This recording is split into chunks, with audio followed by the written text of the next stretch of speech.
Assalamualaikum warahmatullahi wabarakatuh. Selamat malam. Berjumpa lagi dengan kami di sini di podcast Pelatihan Dasar CPNS Kementerian Pendidikan, Kebudayaan, Riset dan Teknologi Republik Indonesia, gelombang 5 angkatan ke-13, kelompok 1 dan kelompok kecil 2.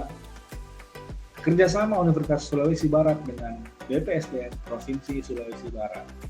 Dengan kami, saya sendiri Muhammad Hijrah, SPD MSI, Rizky Maharja, SKKM, MKKK, Ahmad Mawardi Sabir, SH, MKM, Risna Damayanti, SKEP, MS, MKEP, Anis Ansari Masud, SKOM, M. Langsung saja kita simak video atau podcast berikut. Let's check it out.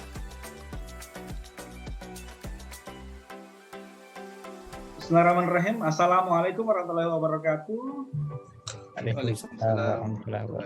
Bertemu lagi dengan kami di podcast Pelatihan Dasar CPNS Kementerian Pendidikan, Kebudayaan, Riset dan Teknologi Republik Indonesia, instansi Universitas Sulawesi Barat, gelombang 5 angkatan 13, kelompok 1 yang dikecilkan lagi menjadi kelompok 2 ya. Yang terselenggara atas kerjasama Universitas Sulawesi Barat dengan BPSDM Provinsi Sulawesi Barat. Alhamdulillah kami mendapatkan coach yang sangat mumpuni, mengajarkan kami bagaimana nilai-nilai atau core value dalam ber-ASN, yaitu Ibu Nurbayani, SE, SKM, MKes. Alhamdulillah tadi pagi kita sudah belajar ya mengenai kolaboratif atau nilai core value kolaboratif. Sebelumnya saya tanya dulu nih ke bapak-bapak, ibu-ibu yang sudah bergabung. Sehat semua ya bapak-bapak, ibu-ibu? Alhamdulillah. Alhamdulillah Pak. Semua, Pak. Alhamdulillah sehat. Alhamdulillah. Nah, alhamdulillahnya juga kolaboratif itu adalah pelajaran terakhir atau mungkin ini podcast terakhir kita ya di agenda 2. Ya, masih ada agenda lain yang menunggu, agenda 3 dan agenda 4. Oke, bapak-bapak, ibu-ibu langsung saja ya. Mungkin sedikit saya introduction untuk tentang core value kolaboratif ini. Mungkin sudah pernah kita dengar ya, kolaborasi atau mungkin kadang ada yang ajak temannya, ayo kita kolaps. Kolaps itu biasanya singkatan dari kolaborasi ya. Terpikir di benak kita bahwa kolaps itu apa ya? Pasti berpikir itu kerjasama. Ternyata kolaps dan kerjasama itu ada sedikit perbedaan. Kolaps itu lebih besar cakupannya daripada kerjasama. Kerjasama lebih kecil. Di mana kerjasama itu dilakukan dan dirancang oleh satu pihak. Jadi satu pihak yang menjadi otaknya. Sedangkan kolaborasi itu dari awal merancang sampai dengan melakukan itu kita bareng-bareng sama pihak yang kita ajak untuk berkolaborasi atau dia ngajak kita berkolaborasi bareng. Jadi kita harus merancangnya bersama-sama dan melakukan bersama-sama. Nah, dalam core value ASN sendiri ada juga kolaboratif dan panduan perilaku dan proses yang harus dilalui dalam menjalani kolaboratif atau kolaborasi. Mungkin akan dijelaskan nanti sama Ibu Rizky ya. Silahkan Ibu Rizky. Iya Pak Hijrah, terima kasih. Tadi sudah dijelaskan ya sama Pak Hijrah. Contohnya collab tadi waktu kita sekolah. Sama juga kan nyontek itu collab kan? Collab maksudnya. Nyontek itu collab. Tapi beda lagi, beda pengertian yang akan kita bahas.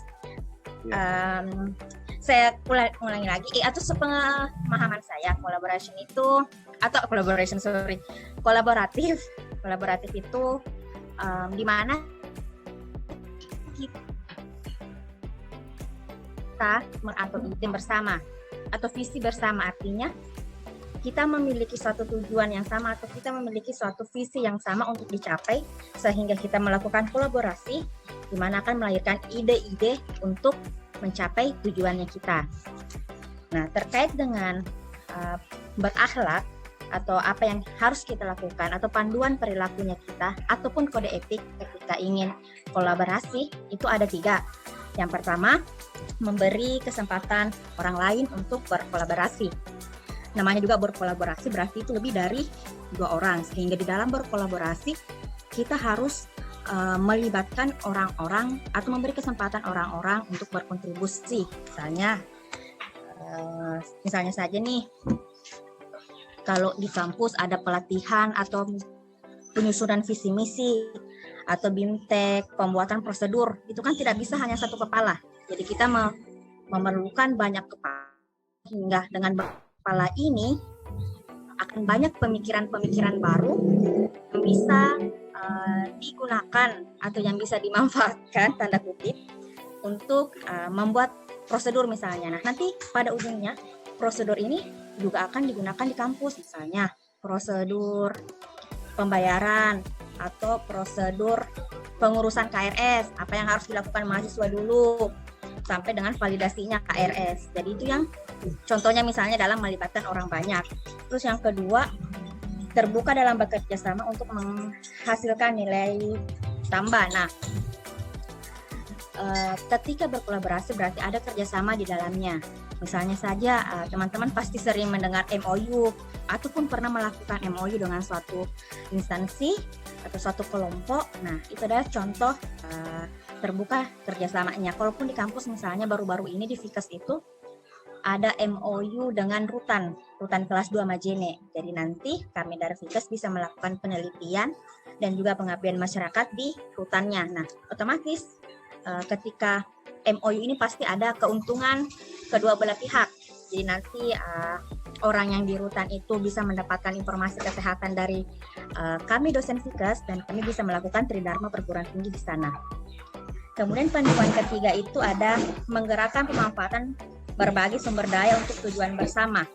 Jadi tidak bisa dipungkiri kalau dalam melakukan kita harus melibatkan orang untuk upayanya lebih maksimal. Nah, barangkali kita bisa lihat waktu penanganan COVID kemarin, tidak bisa hanya dokter saja yang bekerja, tidak bisa hanya Pak Presiden yang terus memikirkan tentang COVID, tidak bisa perawat saja yang hanya merawat pasien COVID, tapi semuanya harus berkolaborasi dari masyarakatnya, bagaimana kepatuhan menggunakan alat pelindung, atau misalnya dari dosen bagaimana kita melakukan atau mengedukasi masyarakat terkait bahaya COVID-19, atau misalnya dari aparat kepolisian atau dari TNI yang membantu pemerintah atau perpanjangan tangan pemerintah untuk mengawasi terkait kepatuhannya. Nah, di Indonesia sendiri sebenarnya ada mata kuliah baru terkait interprofessional education dan interprofessional collaboration. Jadi di mana tenaga-tenaga kesehatan ini secara bersama melakukan pembelajaran dalam suatu perkuliahan supaya nanti di tempat kerja mereka tugasnya tidak tumpang tindih lagi. Kalau biasa sih sebenarnya kita lakukan kayak di KKN, PKL, itu kan banyak profesi di dalamnya. Jadi berkolaborasi supaya ada tujuan yang ingin dicapai. Nah, kemudian ketika berbicara kolaborasi berarti karena kita berkolaborasi berarti itu lebih dari satu orang, sehingga ada penyamaan persepsinya atau ada proses membangun kolaborasi tersebut yang dimulai dari misalnya membangun kepercayaan, trust building. Jadi kita tidak bakal bekerja sama ketika kita tidak percaya. Ya kan sama orang yang menikah kan Pak Hijrah, Pak Anies tidak akan menikah ketika tidak saling percaya kan? Kan kolaborasi nih dalam rumah tangga. Oh, betul iya. kan? Berarti baru kita berdua ya Pak Anies ya? Terasa. Baru kita berdua ya? Yang lain belum ini ya? Iya, baru berdua, doakan kami. Iya. Amin. Ya, semoga segera. Harus ada saling percaya. Kemudian ada juga proses yang namanya face to face atau negosiasi langsung.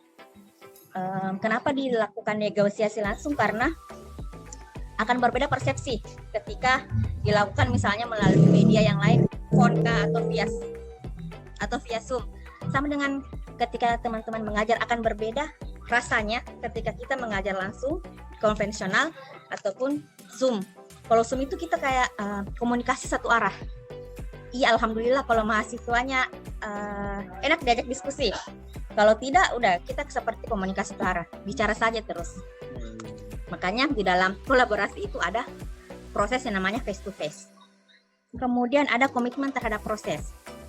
Karena kolaborasi ini prosesnya panjang, maka kita harus berkomitmen, jangan sampai sudah setengah jalan nih, terus tiba-tiba mengundurkan diri atau tiba-tiba tidak mau lanjut lagi dengan prosesnya, maka itu sudah merusak sistem yang sudah kita bangun. Sama aja dengan orang menikah ya Pak ya, komitmen. Kembali lagi karena itu komitmen. Kan ini kolaborasi, menikah itu kolaborasi jangka panjang ya. Nah, ada komitmen di dalamnya, ada proses yang harus dijalankan. Yang kedua ada pemahaman bersama, seperti persepsi yang sama. Kalau persepsinya yang berbeda, saya maunya A, Pak Hijrah maunya B, Pak Mawardi maunya C, itu tidak bakal ketemu.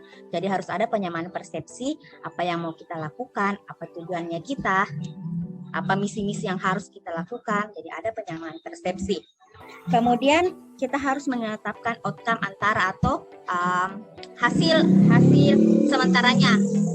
Jadi nanti kalau berkolaborasi, apa yang ingin dicapai harus sebelum terjadi kolaborasi dulu. Jadi itu yang harus proses-proses yang kita lalui, dari membangun kepercayaan, bernegosiasi, komitmennya, dan juga persepsi serta menetapkan apa yang ingin dicapai sehingga kolaborasi itu bisa tercapai.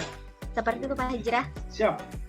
Lalu kalau berbicara tentang kolaborasi tentu ada yang mempengaruhi ya, faktor-faktor. Tadi sudah kita dengarkan prosesnya yang harus dilalui, dari mulai penyamaan persepsi sampai dengan kita harus saling percaya. Kemudian ada faktor yang lain yang pasti yang mempengaruhi keberhasilan dalam kolaborasi antar lembaga pemerintah. Kebetulan kita sekarang adalah ASN yang merupakan anggota dalam kepemerintahan ya. Nah, kalau menurut Ibu Risna, bagaimana nih faktor-faktor yang mempengaruhi tersebut? Oke, baik, terima kasih. Nah, menyambung tadi dari yang dijelaskan oleh Ibu Rizli bahwa memang harus ada kepercayaan. Ya, nah, kalau misalnya tidak percaya, ada ketidakpercayaan itu akan menghambat kolaborasi kita dengan misalnya organisasi yang lain yang akan kita ajak kerjasama. Kemudian tidak komitmen, misalnya pada saat sudah di tengah jalan, tiba-tiba dia tidak mau melakukan sesuai dengan yang disepakati, sesuai dengan kerjasama itu. Nah, kemudian juga biasanya karena ketidakjelasan batasan masalah, karena perbedaan pemahaman dalam kesepakatan kolaborasi itu yang tadi ya. Kemudian bisa saja juga karena gaya kepemimpinannya, misalnya tidak ketemu ini, misalnya yang si A itu lebih dominan, misalnya harus seperti ini.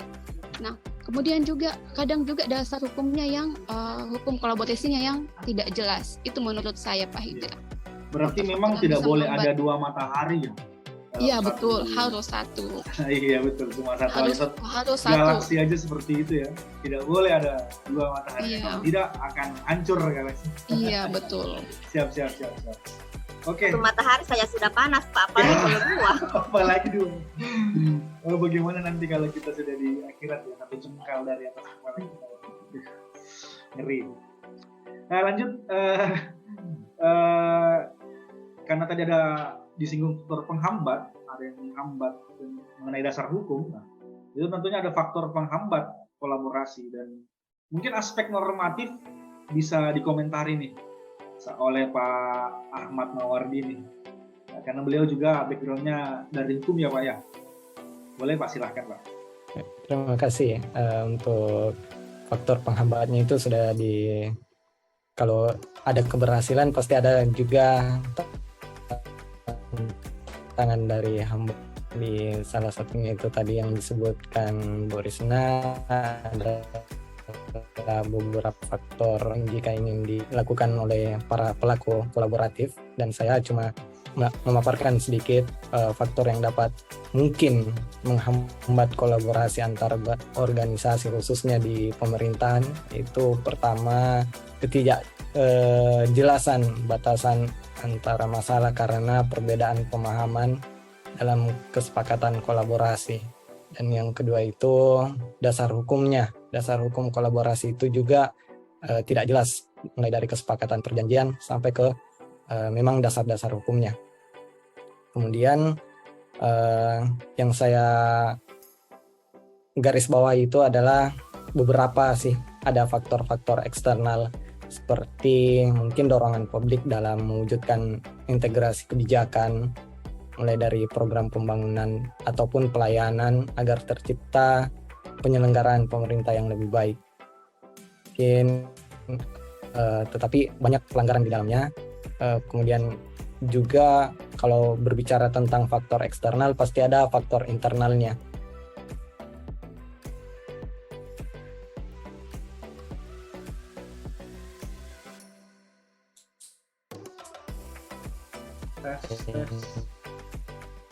Mulai ada beberapa kompetitif terjadi di dalamnya. Teks keindonesiaan banyak keberagaman serta bentuk latar belakang lainnya sehingga berpotensi untuk menjadikan suatu kolaboratif itu gagal. Jadi itu beberapa menurut saya. Jadi mungkin itu Pak Ijra, hambatan-hambatan yang mungkin terjadi. Baik Pak, seperti itu ya faktor penghambat yang mungkin menjadi penghambat dalam proses kolaboratif atau kolaborasi. Kalau prosesnya kolaborasi ya, kolaboratif itu sifatnya ya, seperti itu ya. Kemudian dalam pemerintahan tentunya ada kolaborasi ya. Muncul istilah whole of government. Nah, ini mungkin bisa dijelaskan nih sama Pak Anies mengenai whole of government. Kasih ya pelemparannya Pak Ijra ya, karena kebetulan saya juga dari rumpun ilmu manajemen, jadi sedikit saya sentil tentang government. Nah, siap. Jadi kalau kita berbicara tentang government itu, kita anggapkan dia sebagai WOG itu sebagai pendekatan lah. Mungkin lebih tepatnya kayak gitu ya Pak Ijra. Jadi kalau kita kaitkan dengan kolaborasi, berarti ada nilai yang ingin dioptimalkan. Jadi secara garis besarnya WOG itu atau Whole of Government itu dikenal sebagai pendekatan mengintegrasikan upaya kolaboratif dari instansi pemerintah. Nah, untuk menjadi suatu kesatuan, nanti ada hasil atau tujuan bersama yang ingin dicapai oleh WOG tersebut atau government tersebut. Nah, makanya dikenallah sebagai suatu pendekatan Whole of Government. Jadi perlu juga kita ketahui bersama, WOG ini juga dikenal sebagai bentuk kerjasama antar instansi dan aktor pelayanan yang ada di elemen birokrasi tersebut. Mungkin dalam penyelesaian suatu masalah pelayanan. Jadi sebuah evolusi administrasi publik sebelumnya itu selalu melalui pendekatan Whole of Government atau WOG yang sudah diterapkan di berbagai negara dalam melayani masyarakat. Nah, ini juga sudah sangat cocok sudah sangat tepat diterapkan di Indonesia dengan prinsip kolaborasi dan prinsip satu tujuan sehingga latar dalam pelayanan dapat mengacu akses efektif dan efisien. Begitu kalau gambaran dalam ilmu manajemennya. Jadi konsep WOG di negara kita di Indonesia sendiri ini sebenarnya sudah dijadikan sebagai pendekatan interagensi. Interagensi di sini dimaksudkan sebagai pendekatan yang melibatkan sejumlah instansi yang terkait dan urusan-urusannya itu pastinya harusnya relevan, saling terhubung satu sama lain.